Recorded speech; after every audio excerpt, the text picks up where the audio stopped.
Hi, I'm Tom Campbell from Cultaholic.com, joined by the only man named after a wrestling move, Sam Pump Handle Power Slam. How are you today, sir?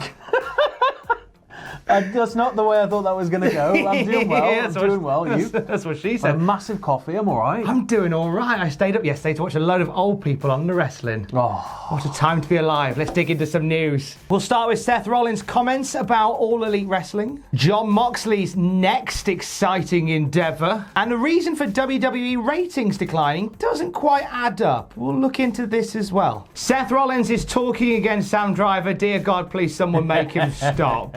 He's really, his mouth's a runaway train at the moment. He's the top guy. I guess he just wants to prove he's like Super Cena, like a mega company man. And, you know, he's getting a lot of interview time, so he's going to have to talk. He's going to have to say a lot of stuff. And he had a lot to say yesterday on the SummerSlam press call. When asked about All Elite Wrestling, he commented by saying, "We're going to knock them dead, just like we do everyone else." Yeah, you go, Seth.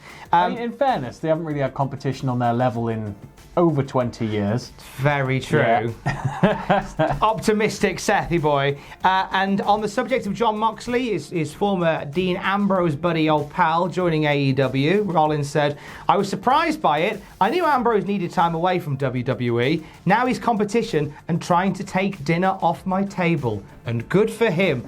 Isn't Seth Rollins like a millionaire? Hasn't he got plenty of dinner? He might just have a big table. Like a very big table that needs to be covered in food at all times.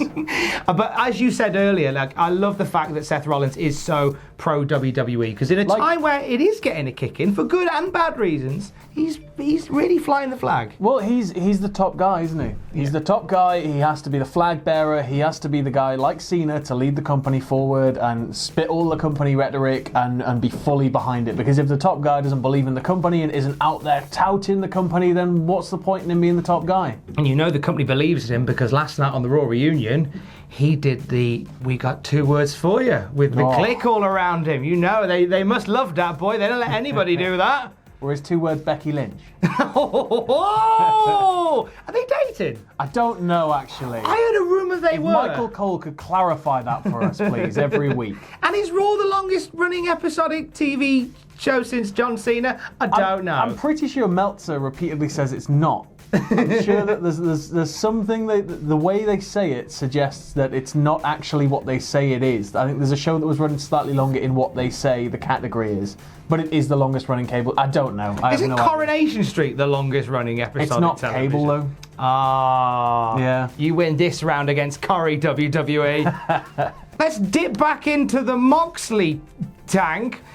Jon Moxley has announced his next post-WWE endeavour, and he did it in very Jon Moxley style, Sam Driver, with this incredible, beautifully shot, well-produced video. Right. Showing him walking through the streets with a Molotov cocktail. You're seeing these shots of this guy training, breaking arms, and then the shot pans up, and there he is, Josh Barnett. Whoa, Nelly! Moxley and Barnett are doing a thing at Bloodsport 2. Woo! Is it Bloodsport? Is it not Bloodsport 3? I don't even know. I'm sure it's Bloodsport 2. Bloodsport. He's doing a Bloodsport anyway. He is doing a Bloodsport with Josh Barnett. Jon Moxley stepping into the world of sort of mixed pro wrestling, mixed martial arts type shenanigans. I'm really enjoying Moxley's character now. And like, especially when you consider his AEW appearances with those sort of like military pants. It's as if like the Jon Moxley character, when he became Dean Ambrose, just went away and joined the Marines and became even more tapped in the head. And now he knows guerrilla warfare. It's, yeah. Really, really excited for this. GCW teaming up with Josh Barnett to put the show on Atlantic City, New Jersey, Saturday, September the 14th. You're going to be able to watch it on iPay-per-view on Fight TV as well. How do we reckon Moxley's going to do in the world of Bloodsport? I think he might lose. I don't. This is because it's not like CM Punk going into the octagon, is it? This does still feel like it's kind of in Moxley's wheelhouse. But it's one of those events where sort of anything goes, and like everything's always a bit crazy, and it's always fun to watch. And maybe part of me thinks that they'll set something up again, but he's got till, I guess, end of September until exclusivity, so he can keep doing stuff with GCW. But I think you'd only ever want to wrestle Josh Barnett once, though. Barnett is bananas. Hashtag Barnett is bananas. Oh. The Raw Reunion was last night, which is why we're all a bit sleepy here in the office today, because for 3 hours we saw all the old friends coming back for a little bit of a dance. What did you make of the Raw Reunion, Sam Driver? I really liked it. You know, it's hard not to like the throwback shows. I just wish they had the old ring, like old school Raw with the big blue ring and the red, white, and blue. When they did that. Oh, yeah. Some really good moments from the show. The shenanigans involving the 24/7 championship. Pat Patterson and Gerald Briscoe trading the belt. Called it. Yes. It was off screen though. Doesn't matter. Still happened. Still happened, baby. And we saw Bray Wyatt attacking Mick Foley. That was really, really cool. Mandible Claw. Beautiful Steve Austin beer toast at the very end of the night with Hulk Ric Hogan. Flair giving a wave. Did a little posh Flair wave. I like that. But from what we've heard since in the last few hours, that whole show was a little bit fraught, and there were several changes on the day they had to make because certain performers hadn't been medically cleared by the WWE medical team. And they're very, very cautious about who they put in positions like that now. They have to be. They absolutely have to be. There's no way they can just sort of put somebody at risk out there and have them take a bump if they're not ready to do so, or if they're, you know, in no condition to take a bump. And the thing is as well, like from my limited experience in wrestling production, stuff changes on the fly all the bloody time. Somebody's 10 minutes late to the arena, it's just like, ugh! So you don't know what's happening sometimes, and things just have to change. We don't know who the people were that had stuff taken off them or scenes rewritten for them. I'd like to think Ric Flair was going to do like a 450 with Ricochet. This is the thing, like, if it's medical clearance, it's making me think of maybe the older guys like Flair and possibly Hogan. Yeah. Like, because Hogan's back is made of, like, dust and dreams now, so, like... And he was tweeting the other day saying, oh, what if all of us old guys take over Raw? Mate, chill out. Picture of just a beautiful sunset as well. That was great. I was looking at this beautiful sunset, brother, and I thought, what if I got wrestling again, dude?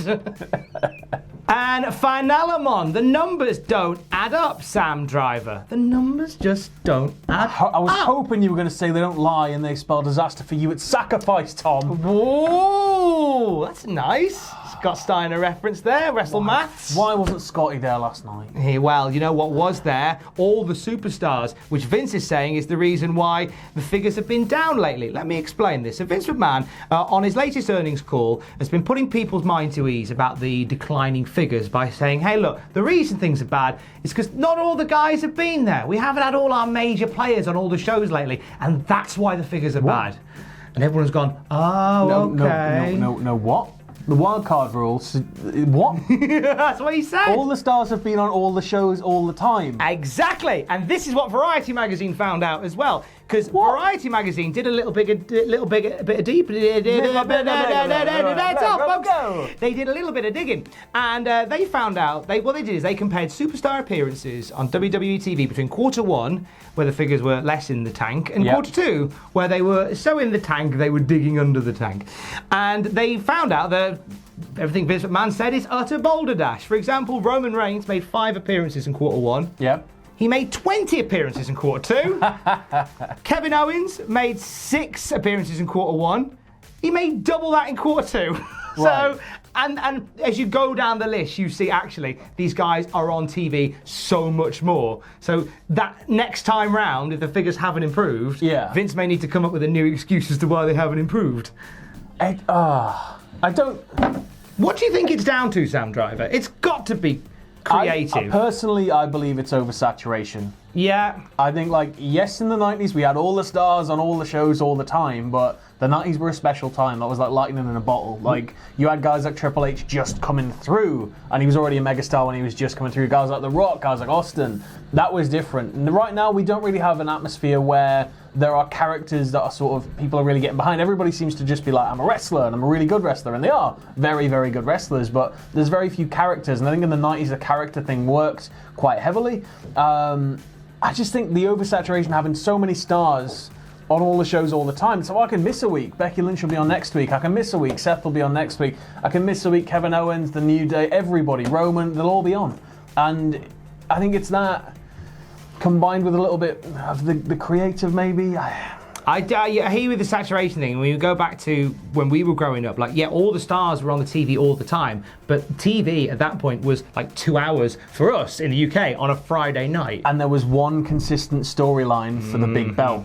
just one consistent through line for the big belt that got fed into by smaller storylines. Whereas now we have two champions, two male champions, two female champions. So you can't have a top guy and a top girl. Like, you can't have a top male and a top female competitor if there are two. So I think part of that is the belts and the splitting of the shows. But then if you don't split the shows, then you've got all this talent, and how do you get them all on TV? And it's quite the conundrum that Vince McMahon has to deal with. But hey, it's his train set, and if he's bought too many trains and not enough track, that's down to him. Good luck to you, Vince. That's your Cultaholic news for today. I haven't got an outro card, so here's Sam Driver in a t-shirt. Thanks for watching. Let us know what you think in the comments below. You can follow Cultaholic on Twitter @Cultaholic. You can check us out on Facebook at facebook.com/Cultaholic. If you like what we do here at Cultaholic, you can check us out on Patreon at patreon.com/Cultaholic. And no matter what you do, don't ever forget to hit subscribe and join us.